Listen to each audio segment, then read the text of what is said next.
இருந்துச்சான். அந்த கப்பல்ல ஒருத்தன் இந்த மாதிரி ஒரு 19-20 வயசு பையன் ஏறி இருக்கிறான். ஐயோ கப்பல் தொடங்கிருச்சா? நான் தொடங்கிருச்சு கப்பல், அவ்வளவுதான். எனக்கு நம்பிக்கை இல்லை, இவனுங்க கண்டிப்பா இதை சாட்சி விட்டுருவானுங்க, நம்ம எல்லாருமே சாவ போறோம். நல்லா தெரிஞ்சுக்கோங்க, சந்தோஷம் அவ்வளவு சீக்கிரமா போய் தொத்தாது. யாராவது பயமுறுத்திங்கன்னா டக்குன்னு தொத்திரும். எல்லாரும் கலவரமாக ஆரம்பிக்கிருக்காங்க.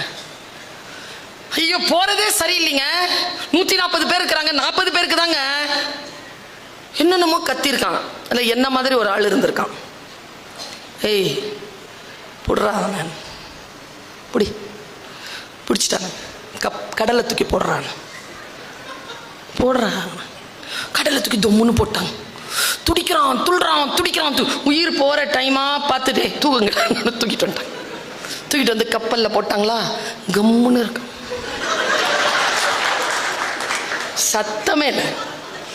ஏன்னா கடல் ஆபத்தானது, கப்பல் பாதுகாப்பானது என்பதனை புரிந்து கொண்டான். புரியுற மாதிரி ஒரு அற்புதம் இந்த உலகத்துல எதுவுமே இல்லை. 1000 சொல் சொல்லுங்க புரியாது, பட்டா. ஆனா என்ன தெரியுமா தவிப்பு? படாம புரிஞ்சுக்கோங்கடா, படா. அதான் பெரியவங்களுடைய தவிப்பு. தொண்டை மண்டலத்துல நிறைய திரௌபதி அம்மன் கோவில் இருக்கு. இந்த உத்திரமேரூர் பக்கம்லாம் போனீங்கன்னா நிறைய திரௌபதி அம்மன் கோயில். இந்த திரௌபதி அம்மன் கோயில்ல ஒரு முறை பிரசங்கம் நல்லா சொல்றாரு ஒருத்தர், மகாபாரதம் சொல்றார் அப்படின்னு எனக்கு தெரிஞ்சனா தம்பிக்கு தெரியும். நாங்கெல்லாம் பயணப்பட்டிருக்கோம், கூத்து பார்க்க பயணப்பட்டிருக்கோம். அப்படி பயணப்படும் பொழுது உத்திரமேரூர்ல இருக்கக்கூடிய திரௌபதி அம்மன் திருவிழாவுக்கு வந்தோம். பல்கலைக்கழக மாணவர்கள்லாம் சேர்ந்து வரோம், பாய்ஸ்க்கு முக்கியமா.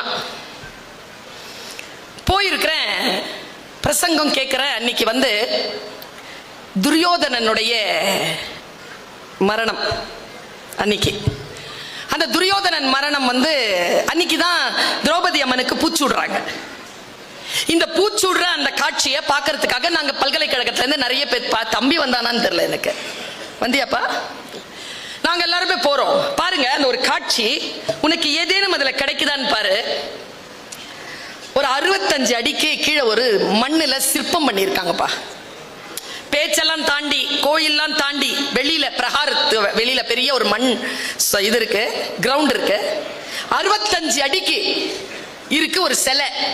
அந்த சிலை எப்படி இருக்குன்னா, கால் இப்படி நீட்டி இருக்கு, கை இப்படி இருக்கு, கையில ஒரு கதை வரைஞ்சு இது மண் பண்ணியிருக்காங்க, பெரிய ஒரு கிரீடம், தொடையில ஒரு பானை, தலைமாட்டில் ஒருத்த அரிதாரம் பூசிக்கிட்டு ஒருத்த நிக்கிறான் கதை எடுத்துக்கிட்டு, கால் மாட்டில் ஒருத்த நிக்கிறான் கதை எடுத்துக்கிட்டு. பலே அப்படின்னு உடனே 2 பேரும் ஓடுறாங்க.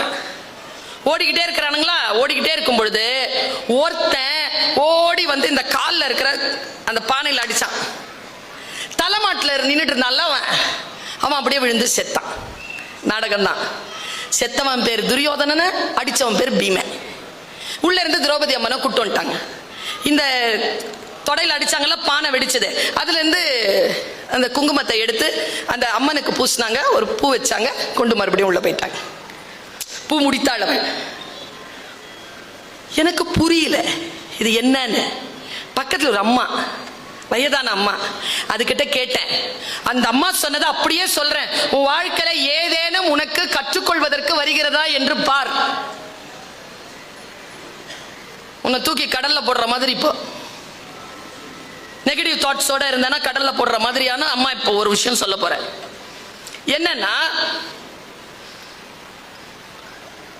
துரியோதனன் சாவணும். இன்னைக்கு அவனுக்கு சாவு குறிச்சிட்டான் கிருஷ்ணன். ராத்திரி ஆயிடுச்சு. இன்னைக்கு சங்கு ஊதுன உடனே துரியோதனன் சாவு. இது தெரியுது காந்தாரிக்கு. ரொம்ப நுட்பமான விஷயம் குழந்தைகளை. காந்தாரி யாருன்னா, கணவனுக்காக கண்ணை கட்டி வச்சிருக்கிறவ. அவ 100 பிள்ளைங்களை பெற்றெடுத்தாலும் 100 பிள்ளைங்களுடைய முகத்தை பார்த்தவ இல்லை. அவ உலகத்தையே பார்க்கல. புருஷனுக்காக கண்ணை முன்னவதான். அப்படியே இருக்கா. அந்த காந்தாரி 99 குழந்தைகளை இழந்து ஒரே ஒரு குழந்தையை காப்பாற்றணும்னு முடிவு பண்ணி உட்கார்ந்துருக்கா. சொல்றாங்க, நாளைக்கு உன் பிள்ளை கொல்ல போறாங்க. துரியோதனை கூட்டு வா. ஒரு பொண்ணு போய் கூட்டு வரா துரியோதனனை. டேய், நேரா போய் என்னுடைய பாசறைக்கு பின்னால ஒரு குளம் இருக்குல்லடா, தம்பி ஆமாம்மா குளிச்சுட்டு என் முன்னால் வாடா, ஆனால் உடம்புல ஒரு ட்ரெஸ் இருக்கக்கூடாது. நான் எப்படி உன்னை பெற்றெடுத்துன்னு அப்படியே வாடா. சரிம்மா. யார் பேச்சையும் கேட்காத, அப்படியே வா. சரிம்மா. போனானா குளிச்சுட்டு வெற்று உடம்புல நடந்து வரான்.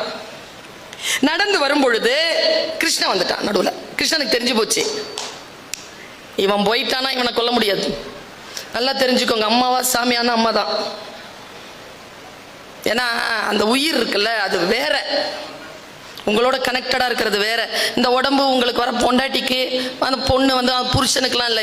இந்த உங்க உடம்பெல்லாம் எங்களுது, நாங்க கொடுத்தது. பத்திரமா பார்த்துக்கோங்க. அதை கெடுத்துக்கிறதுக்கு உங்களுக்கு உரிமையே கிடையாது, அசிங்கப்படுத்திக்கிறதுக்கு